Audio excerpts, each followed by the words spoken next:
This is your first day in real estate, and I am your real estate sales trainer and coach, James Festini. And this is the program that's going to teach you how to sell more real estate in less time. Welcome back, ladies and gentlemen, boys and girls. Thank you for liking, subscribing, sharing, following everything. I want to thank you for supporting my program.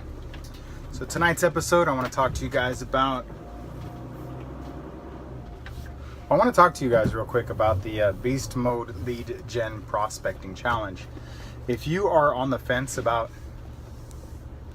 stepping up your game, if you're looking for a real challenge, if you're looking for an opportunity to take your prospecting, your lead gen to another level, you really have to get with me. I mean, the people in my group are experiencing, I guess I should do the math, but I'm going to guess like 200% growth in their leads. And it's not through any magical powders or secrets or lotions or quick fixes. It's through encouraging each other to get out and hit the streets. And people who have never door knocked are now going out there going, James, I can't believe it. It works. I'm like, yeah, it works. That's what I'm doing. It's you'll generate leads. Otherwise, you're going to dump your money on something else. You go out, burn calories, you get healthy. If you want to find out more, follow the link below. If you've already been watching my content for enough time and you're like, man, does he do one-on-one? Yes, I do one-on-one coaching. It's not cheap. It's $1,000 for 3 months, but you get one-on-one coaching with me. You want it? Buy it. It's at my website, jamesfestini.com/training, or the link is below. Now let's get to the topic. I want to be quick about this. What are you waiting for? What are you waiting for? Tomorrow, I'm going to go out tomorrow. Tomorrow, because if you're watching this in the evening, it's over. You blew it. Unless you are a member of the Festini Mafia, or you are actually going out there pushing yourself. But can you honestly say, if you're watching this in the evening, can you say, I gave it my all today. My feet hurt. Can you send me a photograph of your blisters from hitting the doors? Can you send me a picture of your eyeballs blazed from staring at the screen through 1,000 dials? Can you? Or are you there going, oh, no, I'd say 99.99999 million of you versus the one can actually honestly answer that. And I know because I can see the people who join my group. You know, it's got quite a few members, but only a few voice themselves, because they're like, I want to do this. I want to take advantage. Why do you want to take advantage? Well, what are you waiting for? You waiting for for a paycheck to come in so you can spend money on Facebook ads? Are you waiting for a webinar that you signed up for to learn how to, use Craigslist? I don't know what these people are doing nowadays. I try to keep my eye on what's going on out there in the real estate world and what you guys are doing to generate any kind of business. I don't know what you're doing. I really don't know what you're doing. I know like the top 2-3 agents in my office, they're getting relocation leads, and they're doing like past client sphere of influence. But, relocation, I don't know what company you're with, but relocation's not cheap. I mean, it's cheaper I think it's cheaper to pay Zillow. And Zillow's not cheap, truly at realtor.com. Those are not cheap. But the relocation's almost guaranteed. And if you work it, it's a niche. But if you're not in a national company and you're not doing relocation, what else are you doing? You've got to generate your own leads. The leads that you generate are quality leads, and they're leads that no one else has. When you're generating these internet leads, or you're generating these leads from open houses, or whatever else you're doing, there's other people touching it. But when you're going to the door or picking up the phone, there's still other people touching it, but you have an opportunity. You're leveraging your own calories to burn, right? You're going through these motions every day so that you can get ahead. And if you've got time and you're spending it unwisely, you're crazy. What are you waiting for? Are you waiting for the market to get better? Oh, shit. Really? Nah. You're not waiting for the market to get better, right? Because you do realize that, like, right now, I don't care where you're at. Right now, this is the best case scenario for you to start prospecting. You know, a year ago was the best case scenario for you guys to start prospecting. If you didn't start prospecting a year, 2, 3 years ago, man, what it would be nice. I mean, if I was living in my old territory, some of you don't know, but I moved out of one location where I was the #1 agent in that town. A year and a half ago, I went, whoop, parachuted in. My old territory, $300,000 price range. My new territory, $900,000 price range. I tripled my income, tripled my competition, tripled my effort, slashed my income last year by 50%. I mean, it's expected, right?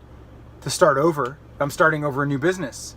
And so a lot of people will come into this room and like, how much you get? What are the ROI? I'm like, you can't ask what the ROI is of taking advantage of starting over right now.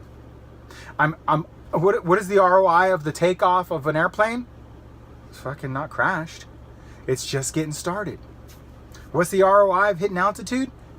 I'm cruising, man. I'm cruising. What's the ROI of unlimited fuel? I don't know. What's the ROI of the market taking a shit? Anybody who's been here long enough knows that perhaps maybe it's coming, perhaps maybe it's not. See, I'm an optimist. I'm positive the shit's gonna hit the fan. But look, that right there is just kind of like the soundtrack, the backtrack of what's keeping me moving forward. It is not the possibility of the end. It's knowing that I can look back at a time in 2008, 2009, where I recall saying, man, if only it was 2003 again. And I remember in 2003 looking back going, oh man, if only the do not call list wasn't around. And looking back on that, I mean, there's so many things we can look back on and regret. Let's time shuttle into the future. 6, 7 years, 5 years, 1 year, 2 years, 6, 10, 12, whatever. Let's do a couple little time travels. Close your eyes and say, it's now next year. How much more business did you gain by doing what you're doing? You see, into the future, 2 years, 3 years, 5 years. What sort of business do you have? I already know what sort of business I'm going to have in the future because I've done it before. You see, I'm like an architect and a builder and a construction worker and a bricklayer and a plumber who has built skyscrapers from the ground up. On 4 occasions, I built these skyscrapers of real estate success, going from zero in a whole new area to coming to be in the top, and then saying, you know what, I'm not happy here. This is my last round, by the way. This is my comeback fight. That's it, man. I'm gonna do a John Travolta. I'm going to the top, and then that's it. Yeah, cash out. Because I just, but this time I'm doing it right. I'm playing my cards right. I'm doing it like I did before, but all of the 24 years of knowledge and experience that I've gained over failures and success, I know this time how to do it. But I also know that 5 years from now, my business is going to look different. I'm not going to have to force myself to door knock 100 doors a day. I'm not going to have to force myself to cold call 100 contacts a day. I could probably just go in and do 25 doors or 50 doors or whatever. I mean, but that's why I raised my income and the competition. But there's no competition. At this level, baby, there ain't nobody touching my shit. No way. No way any agent in town is working as hard. I mean, they might be pushing as many papers and they might be freaking out. But there's no way they're doing what I'm doing. No fucking way, man. No way. So what are you guys doing? What are you waiting for? Are you too old? Right? I think that might be the only excuse, is that you're too old. Not that like being old, is a bad thing. But if you physically can't walk 100 doors, I could understand. But if you're too old to door knock, then you probably are not too old to pick up the phones. Unless you're an old dog that won't learn new tricks about how to pick up the phones. But it's possible. Listen, old lady or old man, why don't you reach out to James and say, okay, young whippersnapper, I'm 45 years old. I'm about on the edge where I can talk shit on old people and talk shit on young people, right? And I'm Italian, so I can talk shit about anyone. Because I'm nothing, right? I'm like the least hated. But listen up. If you're too old to door knock, get on the phones. If this is your full-time job and you're not doing enough and you got like one more hoorah left in you, go pick up the phones. I think, honestly, if, you know, I would say by the time I'm 50, I want to retire at about 60. I'm 45 now. So I probably got about maybe 15 more years of this. Unless I can keep this pace, I could say in 5 years from now, I'll be on Easy Street, you know? I would say so. Who knows with the future? What am I waiting for? So I'm listening to a book right now, again, for like the 4th time. Frederick Eklund, you know, the guy from the $1 Million Listing, New York, the #1 real estate agent, I think, on the planet. He's got a book called The Sale. The Sale by Frederick Eklund. And it might possibly be one of my favorite books ever. Like, above the 10X Rule. Maybe even above Og Mandino's The Greatest Salesman in the World, Part 1 and 2. I mean, I should reach out to Frederick and be like, dude, you're like my top book, man. Because there's something inspiring about his unfiltered belief in himself and his unwavering commitment to being #1, even when he wasn't. And that's the kind of commitment that we have to have with ourselves, is that we know we can do it. When we compare ourselves to someone like Frederick, we ain't shit. I'm not shit.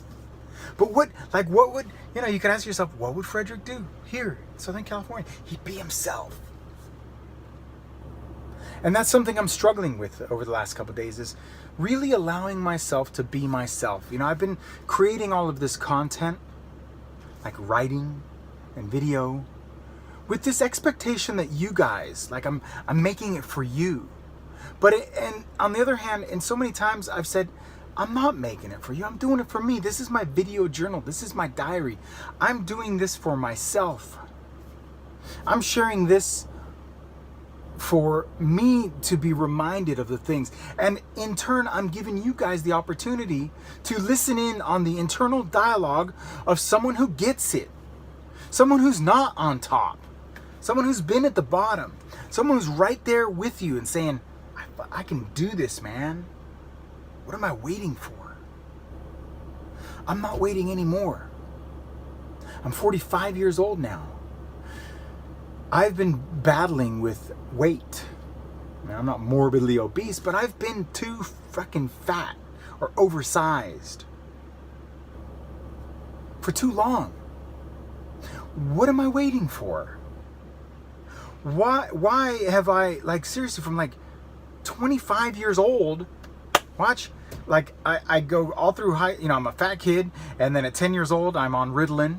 You know, I'm a hyperactive child, if you haven't noticed. Still am. I'm on Ritalin from like 10 to 18, and I'm a rail, you know, 165 pounds the entire time, 150, 165. Got into bodybuilding like at 18 and try to pack on the weight, try to, you know, taking roids, taking all the protein, doing everything I can to gain weight. I can't get more than 10 pounds. Get a real estate license, 20 pounds right there. If I knew that getting my real estate license would have been good for 20 pounds, I should have fucking got it sooner. Had a kid, boom, another 20 pounds. Whoa, another kid, another 10, another kid, another 10, another kid, another 5. And I'm just like, all of a sudden, I'm this large old man. And I work out all the time, and I eat right? I eat good. I just eat a lot of good.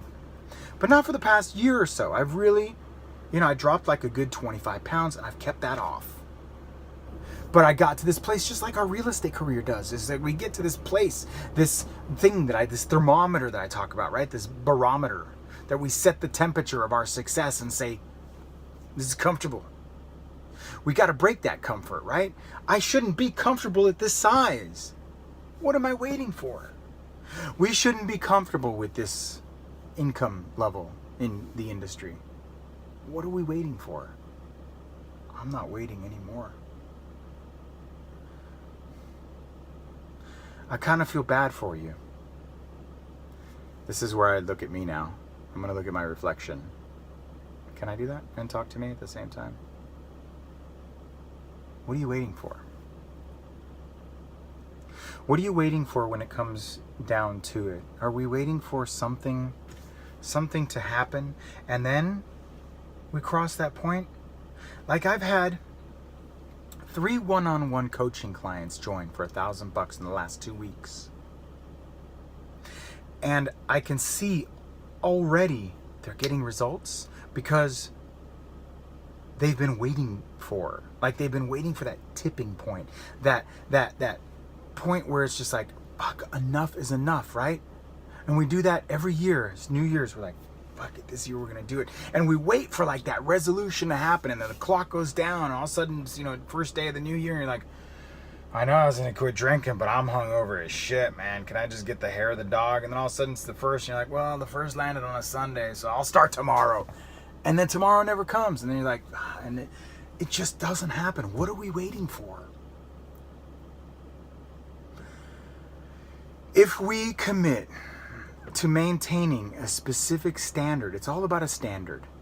All of this whole lecture, this wrap it up, sum it up. In summary, it's about a standard. Creating a standard. Frederick Eklund, New York mega agent, has a standard. He has to go in and succeed at this level. He wouldn't let himself go below that. He saw himself there. Do I see myself as the number 1 agent in Orange County? No. Why? Why not? I guess because I don't want to grow a team. I think that's really the only way to do it, right? I don't feel like I want to grow a team. I'm too young and immature, I think. Even though I'm old, I feel like I'm too mature for that. I'm just not ready for that. I just don't see the benefit, the financial value in it, because there's just, it's just not me. And I could see how I could, in my industry, just me and my wife and maybe one more assistant, make $500,000 a year in real estate. Like that. Maintain an inventory of 10 to 15 listings at every time, an inventory of 5 to 10 houses in escrow. That would be a good $500,000 a year industry. But I'm going to be in this position where I'm always going to have to be prospecting. Well, at one point, I'll be known. I told you before, I've done this before. There was a time just 465 days ago where James Festini wasn't really door knocking. James Festini wasn't really, although I wanted it, I wanted it because I like the thrill of the hunt. It's not about stopping the prospecting. Shit, people, if you told me, James Festini, if you wanted to, you can make $300,000 a year. All you got to do is sit at home and call. All you got to do is prospect from 9 a.m. to 5 p.m. That's all you got to do is telephone prospect. I'd be like, where do I sign up? I like it. Right? I got my Netflix. I get to play on my computer. I'm checking out my thing. I'm editing videos. I like that. I've always said that. And I was seeing seminars and webinars where people are like, if any of you guys say you like prospecting, you're full of crap. No, I really don't mind it. It's fun. Well, it's not fun. Fun is, I don't know what fun is. I guess I don't know what fun is anymore. Fun is making these videos and creating for you and trying to help you, me, get past these small barriers.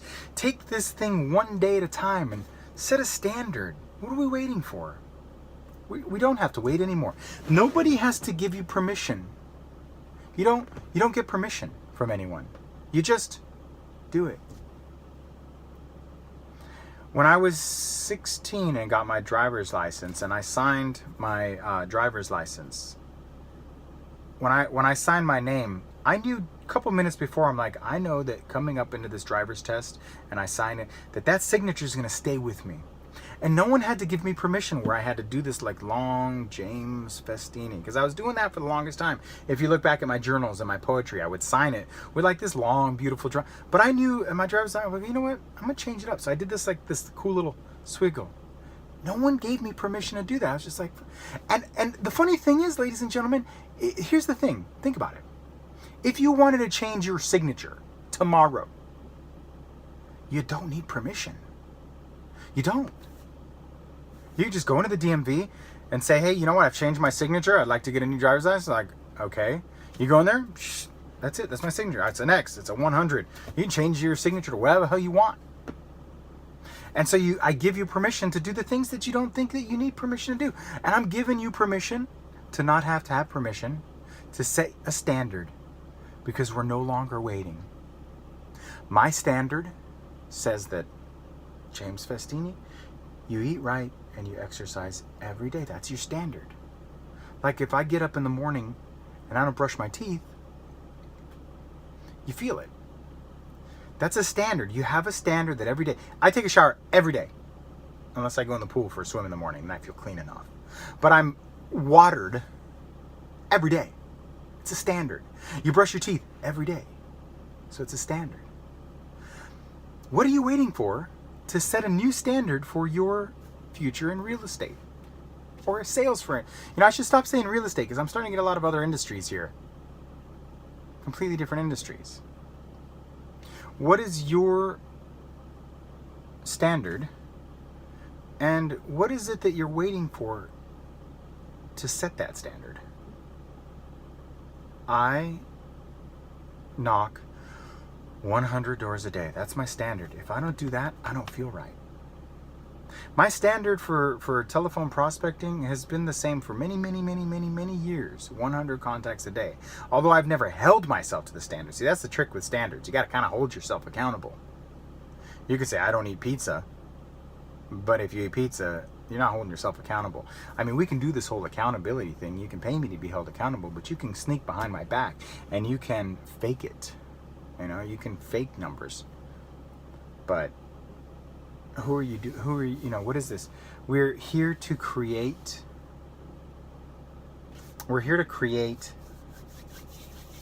a legacy. And it might not be the greatest, like Steve Jobs or Michelangelo, but we're here to do our part. And for some reason or another, you have been led to this YouTube channel, to this moment. Maybe this one conversation with this guy in his van that's a real estate office. Maybe this right now. Do you need permission? What are you waiting for? Do you need permission for this right now to be the moment where it's like, oh, and angels sing and the heavens open up and all of a sudden you're like flushed with this high sensitive awareness and there's this distinct intuitive perception about everything around you and suddenly it makes sense. It's like, God, Jesus, I fucking see the light. Or maybe not.